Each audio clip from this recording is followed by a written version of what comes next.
Ok, eu vou fazer personalidades hoje com alguém diferente, alguém que eu sempre tive curiosidade de fazer uma entrevista e conhecer. Graziele Floriani, obrigado por teres vindo ao meu programa. Obrigada pelo convite. Terapeuta integrativa, tá? Mas é assim, primeiro que é que tu te apresentes a quem não te conhece, quem é Graziele Floriani? Eu sou terapeuta integrativa, trabalho hoje com uma técnica chamada sintonia quântica com constelação na água e adoro o que eu faço. Me encontrei nessa técnica, me encontrei nas terapias, né? E eu trabalhei 21 anos em banco, saí do racional pro emocional completo.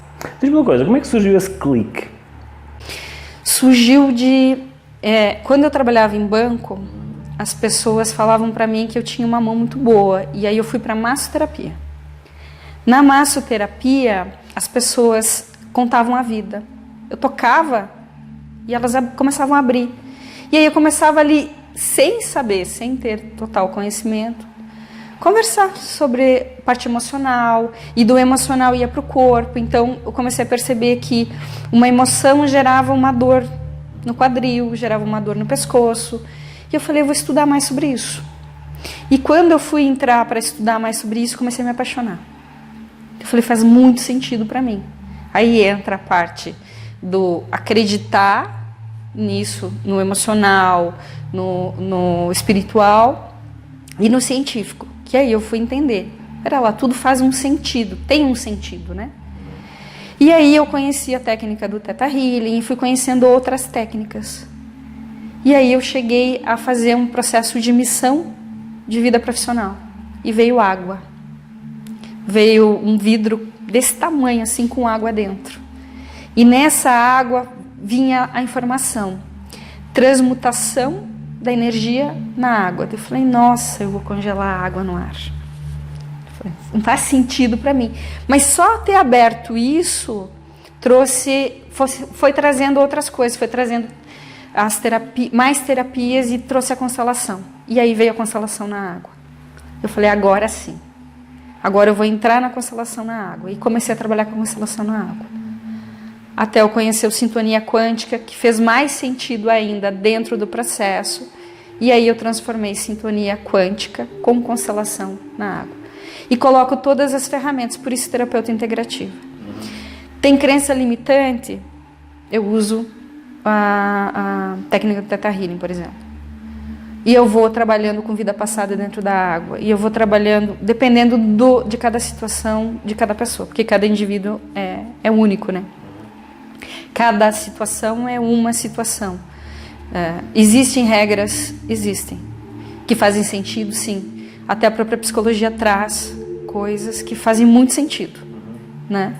E como sintonia é uma técnica energética, mental, que traz para a consciência os seus processos, e você entra nisso, tem que fazer sentido para você. E quando faz sentido dentro da consciência, você muda o teu destino, você muda a tua vida, você cura algumas coisas que estão lá emocionais.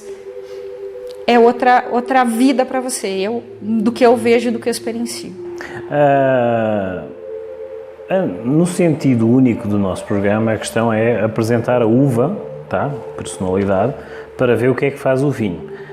E nesse objetivo vou-te fazer uma pergunta de um comum mortal, tá? É assim, tu tiveste uma vida bancária de quantos anos? 21 anos de banco. 21 anos, assim, tu tens toda uma formação, vê se entendes a minha pergunta, tu tens toda uma informação de atendimento ao público, conhecendo o público e de alguma forma a formação de psicologia inversa, ok? De um lado, tu tiveste uma formação pessoal, profissional, que de alguma forma te encaminhou para essa área de sintonia, uma área quântica, uma área de cura terapêutica. Não é questão de bullying, mas já te etiquetaram, de alguma forma possas ter trazido essa bagagem da psicologia inversa do bancário para esse tratamento e aproximação das pessoas? Vamos ver se eu entendi exatamente o que você quer. Ou seja, há uma estrutura de psicologia inversa e formação bancária. Sim. Tá? Que é racional. Racional. Quem te conhece pela primeira vez e sabe o teu currículo, eles podem dizer que, de alguma forma, estás a aplicar a mesma estratégia para passares o teu conhecimento? Assim, a partir do momento que eu busco sempre uma visão científica, faz sentido. Porque aí eu entro na parte psicológica, emocional, dentro do limite do terapeuta, né? Dentro da parapsicologia, que é o que mais me chama, dos fenômenos e da linha da parapsicologia, e com a explicação científica. Eu sempre busquei isso. Eu gosto dessa explicação científica, né? Do porquê o movimento na água, o que significa a água, a sensação que ela traz. Eu vou te interromper porque é assim, estão-te a ver, mas uma das coisas que eu estava a sorrir, tá? Porque é assim, há aquela questão de leitura corporal, tá? E eu sei que fiz uma pergunta difícil para ela, que o pezinho dela começou a fazer assim. Eu fiz uma pergunta difícil porque de alguma forma já fizeram esta pergunta a ela, correto? Ou seja, há sempre aquela questão racional de realmente certificar se a tua terapia resulta. Pelos bastidores eu posso dizer que resulta, porque é assim, acompanha o YouTube dela, tá? Tens trabalhos no YouTube e nas tuas redes sociais, passaram aqui em baixo no rodapé, por isso é que eu puxei essa pergunta que possivelmente já a fizeram. Como é que é a tua reação perante essa incredibilidade? Eu trago um pouquinho de uma história que aconteceu com uma cliente, que nós estávamos na primeira sessão com ela e de repente veio uma informação do campo, que eu, na época, intitulei uma voz, veio e falou assim, troque de lugar com ela. Então, tem a água, o cliente fica lá na frente, eu fico aqui. E falou, troque de lugar com ela. E aí veio aqui, ó, vamos trocar de lugar, porque a visão que você está tendo ali do bonequinho que te representa, você não consegue ver a expressão do rosto. Ela, tá, tudo bem, vamos trocar. E a gente trocou de lugar. E aí ela olhou, analisou, viu, daí ela conseguiu ver a visão do boneco. E depois, muito tempo mais tarde, ela continuou vindo, veio muitas outras vezes, mandou um monte de pessoas, assim, indicou muitas indicações e tal. E numa conversa, depois de muito tempo, ela falou assim, sabe aquele dia que você trocou de lugar comigo? Eu estava duvidando. Eu achei que você tinha ali embaixo da mesa um mecanismo que movimentava aqueles bonecos na água. Quando você mandou trocar de lugar, eu fiquei surpresa. E aí eu olhei por baixo quando eu sentei na tua cadeira. Eu fiquei olhando, fiquei buscando algum fio, alguma coisa e não tinha nada. Depois daquilo, ela falou assim, eu tive outras experiências ali com você, de sensações, de ouvir vozes, de coisas assim, que calaram a minha boca. Então, muitas pessoas às vezes vão para ver se aquilo é real mesmo. E é. Este período atípico que nós estamos a atravessar, que já está a acabar, graças a Deus, tu deves ter sentido um grande peso, de alguma forma, para tratar terapeuticamente dessas energias, desses ambientes, dessas pessoas. Como é que tu te sentes nessa posição? Sentes que essa experiência para a frente passe como um ensinamento ou como um legado? Como aprendizado. Eu acho que tudo é aprendizado. Nada vem por nada. Eu não acredito em coincidências, eu acredito em eventos que acontecem. E dentro desses eventos, o que é que eu estou aprendendo com isso? O que é que eu vou levar para frente?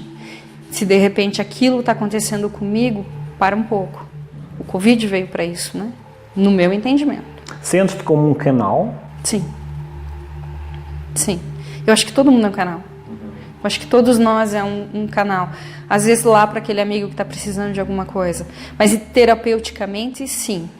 Como uma ferramenta, como um canal que traz consciência, um esclarecimento. O que tenho visto muito, está faltando, as pessoas estão precisando de esclarecimento.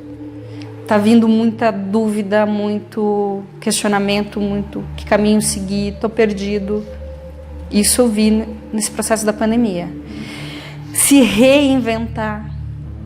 O caminho que estava seguindo antes não é mais aquele. Muita consciência está se abrindo. Não sei se você percebeu isso. Muita consciência está se abrindo, muita coisa vindo. Sentes-te responsável por essa reinvenção para os teus, podemos chamar pacientes ou clientes? Clientes. Sentes-te responsável por essa nova reinvenção? Eu acho que sim. Eu acho que eu vim para, como dizer, para somar. Para somar. Como mais uma ferramenta. Eu considero ferramenta.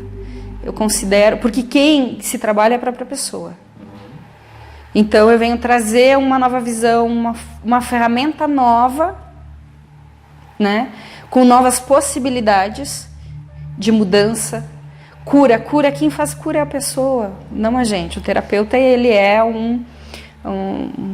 ele vai cavocar, ele vai trazer consciência, ele vai dar uma nova visão, mas se a pessoa não está aberta para isso, tanto que o campo sistêmico e familiar é da pessoa, não é do terapeuta. Deixa aliviar um pouco o discurso que ela está responsável. Ao final do dia da terapia, é assim, como é que tu relaxas? Com um copo de vinho? Com certeza. Agora é assim, agora para finalizar, eu queria fazer uma pergunta mais intimista, tá? Tens todas essas experiências, é muita energia, flui, absorves, transmites, há todo aquele peso de responsabilidade que tu, quando aceitas essa informação, é uma carga, tá? Mas um comum mortal, quando conhece a Graziella e Floriana, o que é ela lê nos teus olhos? Eu vivo muito nesse mundo, né? Que é a minha vida. E às vezes para separar fica difícil. Principalmente trabalhando... E não tem como dizer que não trabalha com um processo espiritual, que é diferente da religião. Não separar a religião de espiritualidade, é completamente diferente. Mexer com o emocional das pessoas, eu também tenho que trabalhar o meu emocional. E desligar. Você ter um tempo para você. Mas eu também me trabalho, eu também tenho meu terapeuta, eu também tenho o meu momento de relaxamento, que eu faço o meu processo. E se não tiver isso, você não se mantém. Como aquele momento de tomar um vinho de noite, toda noite. Não toda noite. Sim, mas é assim, o que é que leem? O que é que os teus olhos dizem? Procurar melhorar. Sempre foi procura. Sempre foi procura. A pessoa olha para ti e lê nos teus olhos que a pessoa tem que procurar ou que tu andas à procura de algo? Eu ando à procura. Eu não consigo ficar parada. Busca de conhecimento, curiosidade, evolução. Sempre.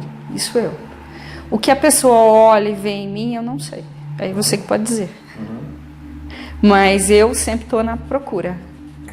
Procurando coisas novas, procurando agregar, procurando solução. Eu sempre procuro solução. Qual é o livro, frase ou mensagem que te acompanha diariamente como motivação? É uma pergunta difícil. Tem algum livro ou uma frase que tem acompanhado há uns anos, que de alguma forma tu te lembres assim, ocasionalmente, que sirva de incentivo para te dar essa energia diária? Eu trago muito possibilidades. Eu sempre penso que por mais que eu tenha uma situação, eu tenho possibilidades de passar por tudo. Sempre há uma possibilidade. Então isso para mim me abre um leque muito grande, tanto na vida pessoal quanto profissional. E aí quando você fala em livro, eu tenho vários. Por exemplo, agora ali na minha bolsa eu tenho 4. Mas todos voltados, um para a espiritualidade, que é um do Allan Kardec, que é a justiça. E aí entrar nesse processo da justiça, entra em certo e errado, bem e mal. Não, mas entrar no que é bom. E o que está certo é relativo. Eu tenho um livro de consciência quântica, eu tenho um livro de relações sistêmicas, variado. Um de cada coisa. E eu tenho um livro de constelação. Então, no momento eu estou com os 4 Ó a louca. Os 4 ao mesmo tempo se completando. E eu vou trazendo isso para mim. Mas uma frase é: sempre há possibilidades. Acreditem nas variáveis? Sim. Tu estás a ter um crescimento contínuo, correto? Oi? Estás a ter um crescimento contínuo. Crescer dói? Não precisa doer. Eu acho que o crescimento ele traz uma nova visão. E aí eu entro nessa nova visão. Abrir a minha mente. Quando eu abro a mente, não necessariamente seja dor, mas quando mexe no meu sistema emocional, pode doer. E às vezes dói, aí eu me recolho um pouco. Eu preciso processar aquilo. Graziele e Floriane, vejam o que ela está a fazer, porque assim está a fazer um estrago, tá? Não é um tsunami, ela mexe com água, mas não é um tsunami, mas é assim, acompanhem o trabalho dela, assim, nós temos acompanhado, tem sido muito interessante, tá? Abram a mente, abram a cabeça, como costumo dizer no meu programa, é assim, vejam a uva, não vejam o rótulo, tá? Mas assim, vejam a uva que faz o vinho, que está dentro da garrafa, e como costumo dizer, cada garrafa é uma história. Graziele, obrigado por teres vindo ao meu programa, tá? Obrigada. As pessoas vão-te acompanhar nas redes sociais, vai passar tudo aqui no rodapé, tá? Vamos fazer um pequeno intervalo e voltamos já já.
Alors, est-ce que vous voulez voir une petite excellence française et européenne ici, à Curitiba?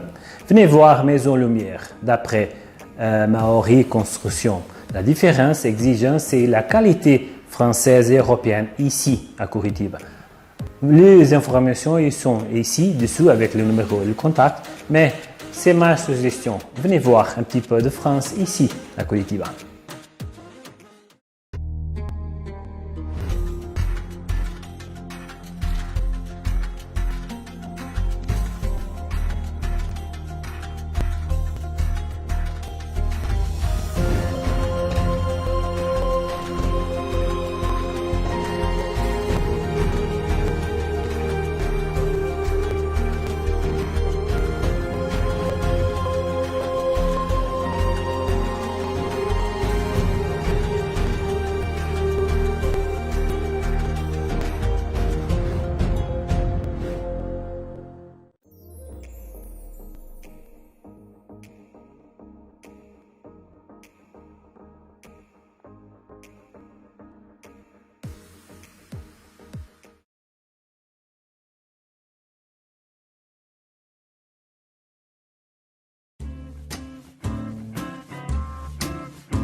Temos um Di Malum, tá? Malbec, a uva, só que no caso do Uruguai. São 12 graus e meio, 12,5 graus de álcool na sua estrutura. Estamos a falar de uma cor que acompanha no copo, talvez com aquela questão de tons violeta, tons rosáceos, mas é assim, puxando então um comentário de outro rótulo, é um vinho que tem exatamente a mesma estrutura de que desce redondo. É um vinho que acompanha perfeitamente um churrasco típico brasileiro, desde as suas entradas ao queijo coalho até às peças principais, fazendo um casamento perfeito na sua estrutura de acompanhamento. Tá? Então, assim, 12,5 graus de estrutura, um acompanhamento e o casamento perfeito com carnes, massas, com molhos bem estruturados, queijos moles, um casamento muito interessante no palato, onde vai puxar tons frutados, um pouco de pimenta branca no final, tá? Mas a questão de ser fluido no palato e fazer todo esse acompanhamento estrutural na harmonização com essas proteínas vai dar esse casamento perfeito, como eu digo. Vai ser um vinho acessível, um vinho redondo e um vinho fácil de beber com esses acompanhamentos. Estamos a falar então de mesmo a nível do churrasco brasileiro, vocês vão ver que, assim, independentemente da questão do tempero, vai acompanhar. É um vinho frutado, tá? Tem uma personalidade própria, tem corpo, tá? Mesmo com os 12,5, não vos vai deixar mal, é um vinho acessível para esses momentos inusitados, como eu comentei, que são necessários e muitas vezes tenho visto a alteração de costumes e hábitos ao invés de não direi subtrair a cerveja, mas muitas vezes equiparar ou dar como opção um vinho com uma uva mais ou menos estruturada para o prato que é aconselhado. Estamos a falar de um vinho que, assim, no palato é fácil de beber. Estamos a falar de uma questão de um vinho que se quer fácil, acessível, uma boa opção, uma boa escolha. Vão no mercado e, como eu repito sempre a mesma frase, sejam vocês próprios o vosso Indiana Jones na questão da procura daquilo que vocês querem, daquilo que vocês gostam e que é a vossa opção. Não se assustam muitas vezes com o rótulo. Peço muitas vezes, e como tenho aconselhado, têm dúvidas, perguntem, mas eu provei uma uva que era diferenciada. Há sempre uma relação que eu faço da questão de preço-qualidade. Há vinhos acessíveis que muitas vezes têm as mesmas estruturas. E como ver isso? Simples. Todos os vinhos, como eu costumo dizer, têm informações no contrarótulo. Para além da parte administrativa e burocrática, de registro, etc., vem sempre a questão da região que é feita, parte administrativa e burocracia normal. Mas tem o rótulo, tem a uva, tem a graduação alcoólica e tem sugestões de harmonização para com essa estrutura. Façam comparações, vocês têm acesso a esse mundo já da América Latina numa prateleira do vosso mercado, em que vocês veem 1001 opções de 1001 países, podemos dizer assim 1001 países, porque lá está, mesmo vocês tendo acesso às opções da América Latina, vocês veem uvas facilmente estruturadas, uvas amigáveis, digamos assim, para as vossas propostas e sugestões para os vossos pratos.